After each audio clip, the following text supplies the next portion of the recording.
네, 안녕하십니까. 방장입니다.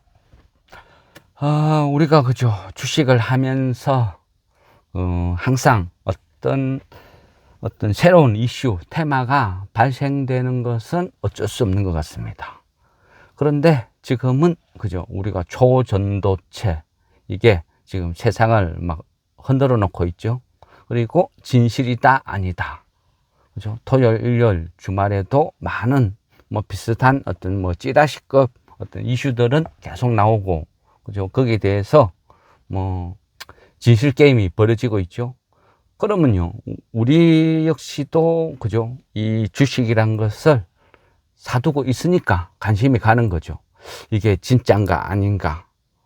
만일 진짜라고 하면 이 어떤 가치는 어느 정도일까? 어찌 보면 혁명이라고 볼 수도 있겠죠.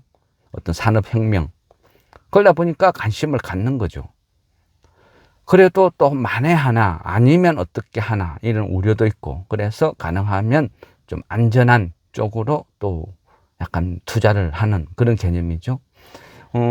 일단은 그죠. 어떤 서남이나 아니면 고려제강은 초전도체가 맞죠. 기존에 만들고 있었고, 근데 단지 전통적인 제작 방식, 극저온 초고압 이런 전통적인 방식으로 만들다 보니까 어떤 생산 단가가 비싸다, 어떤 이런 부분이고, 또 이번에 어떤 논란이 되는 것은 상온 상압에서 만들 수 있는 초전도체다.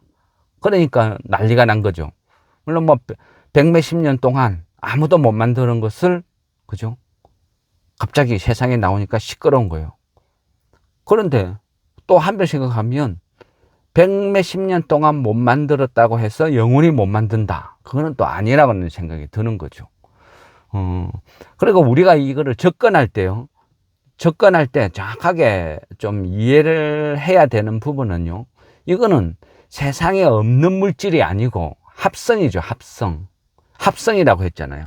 그럼 기존에 있는 물질을 어떻게 배합하느냐 따라서 틀리진다는 거죠. 그러니까 여기에서 논문의 일부를 보고 그 레시피를 보고 어떤 따라 했는데 그 어떤 결과가 안 나오더라. 그래서 거짓말이다. 그거는 잘못된 거다고 봅니다. 쉽게 표현을 하면요.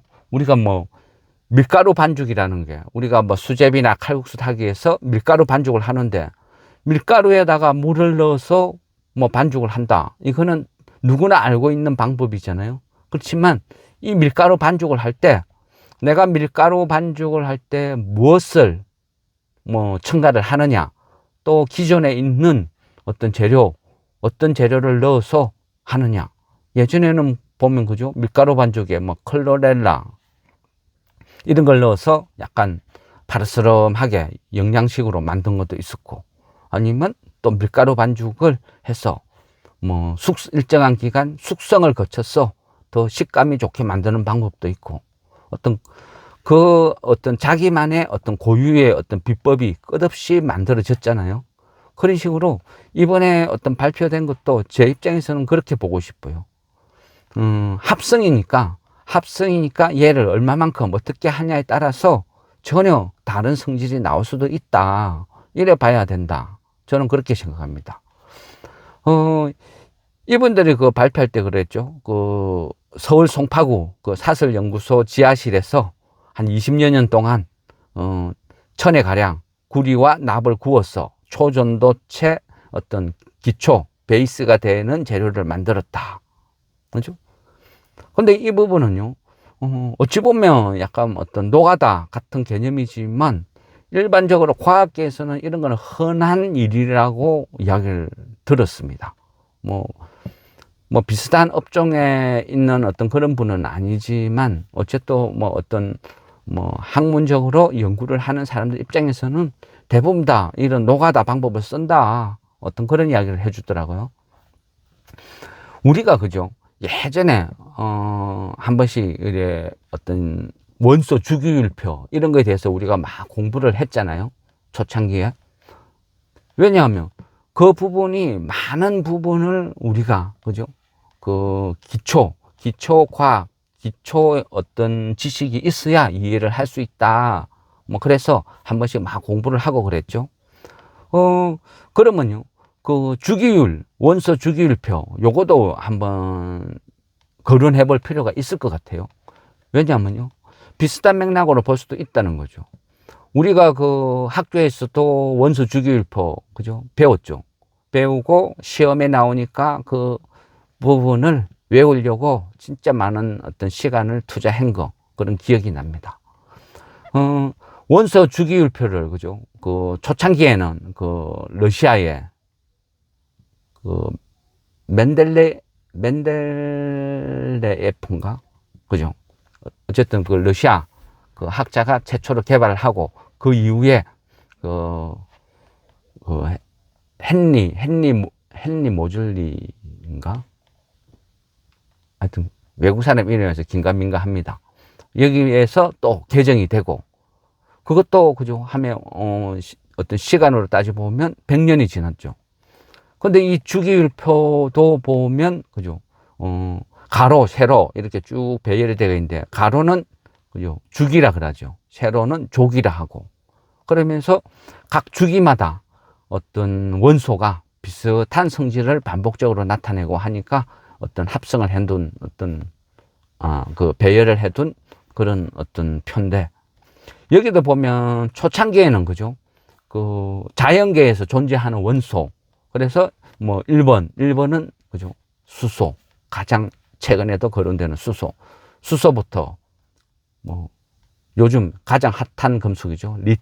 리튬은 또 3번이고 그러면서 1번부터 해가지고 쭉 해가 자연계에 존재하는 건 원래 94번까지밖에 없었잖아요. 94번이 그 뭐죠? 그 후쿠시마 원전 터지면서 논란의 대상이 됐던 그 플루토늄. 플루토늄이니까 PU네요, PU. 이 1번부터 94번 같이 쭉 이게 만들어졌고 자연계에서 발견이 됐고 이후에 그죠? 20세기 초에 들어오면서 그 양자역학이라는 게 나오면서 또 어떤 과학의 발달로 양자역학을 이용해서 더 자세히 더 깊게 들여다볼 수 있었고 이후에 뭐 실험실에서 합성을 했어. 그죠? 새로운 또 물질을 막 찾아냈잖아요. 그리고 그 과정에서 94번에서 지금은 118번까지 있죠. 그러면 이런 식으로 신물줄이 계속 개발되고 등록이 되고 이런 과정을 거친다는 거죠. 그러니까 이런 부분을 거치다 보면서 어떤 신물질 한 번씩 그 제가 이래 설명을 할 때 그죠. 그 아이언맨 영화를 그걸 한번 봐라. 거기 보면 그죠. 이 주인공도 어떤 그 아크 원자로 여기에 쓰이는 연료의 독성에 의해서 다 죽어가다. 그죠. 그 입자 가속기를 이용해서 새로운 물질을 개발해내죠. 그거하고 똑같다 생각합니다. 그러니까 이번에 초전도체를 우리가 개발을 했다고 하면 그것도 어떤 새로운 어떤 합성을 통해서 만들어낸 어떤 새로운 물질이 충분하다, 가능하다, 그래 보는 거죠.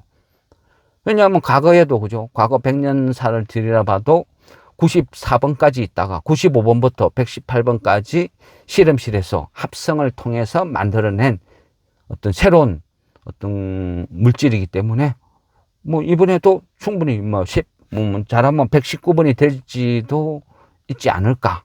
뭐 이런 개념으로 볼 수 있다는 거죠. 어쨌든요, 이 어떤 초전도체를 만들 때 합성을 이용해서 만들었다. 그러니까 얼마든지 나타날 수도 있는, 그 다른 쪽에서 실험을 했을 때는 이게 명확하게 만들어낼 수는 없는 거죠. 이 짧은 시간에. 20몇 년 동안, 그죠? 1000회 이상 실험을 해서 만들어냈는데, 이거를 갖다가 불과 한 며칠 만에 재현을 한다. 이게 오히려 더 사기가 아닐까? 그런 생각을 하는 거죠. 우리가 화학계에도 보면요. 화학 어떤 이런 관련 업종에서 보면 합성화학이라는 분야가 있죠. 어떤 기존의 원소를 연료로 해서 각종 화합물로 막 합성을 하는 이런 부분이 뭐 요즘은 흔하게 그죠? 만들어져 있잖아요. 합성학이 보통 그 무기 합성과 유기 합성 이렇게 나누어지는데 무기합성 같은 경우 우리 그죠 최근에도 자주 거론했잖아요.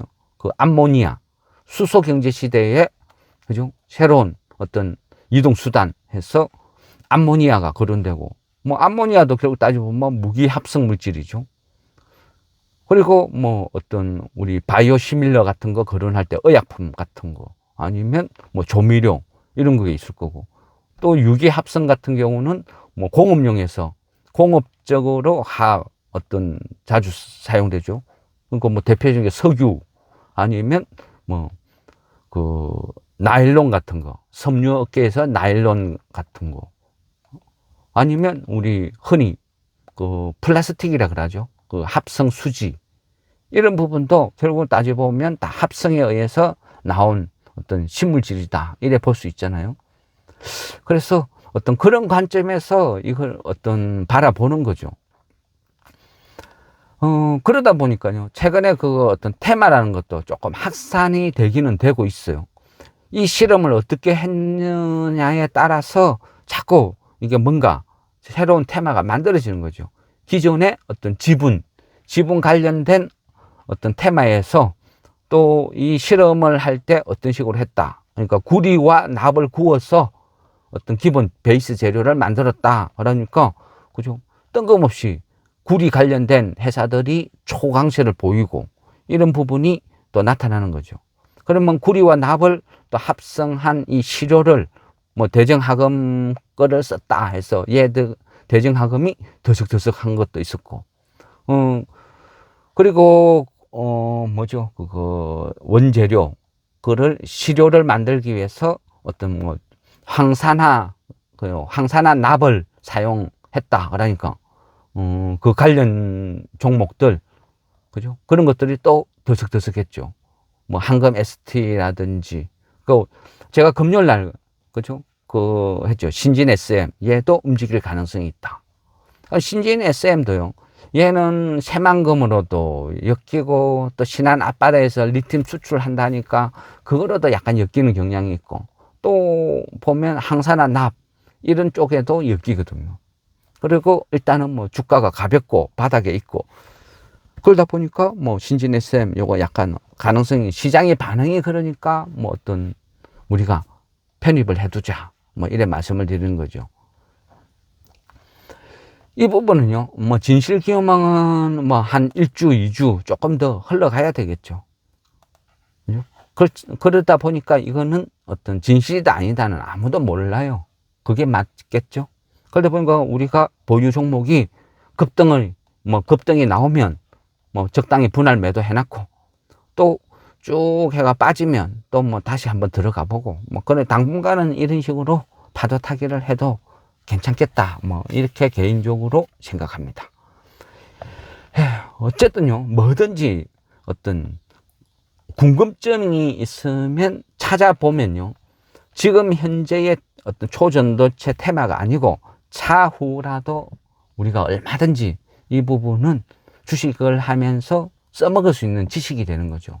그래서 뭔가가 궁금하다 싶으면요, 찾아보고, 또 찾아봐서 안 되겠다 싶으면 질문하시는 것도 좋고, 그러면 저도 또 부족한 부분은 공부를 해서 또 답변을 드리고, 그 반복이 그죠, 우리가 지식이라는 게 넓어지는 과정이 되겠죠. 어쨌든 이 부분은 쉽게 결정이 안 되니까 조금 더 지켜볼 필요는 있을 것 같습니다. 네, 이상 개인적인 생각 마무리하겠습니다. 답변이 됐나 모르겠습니다.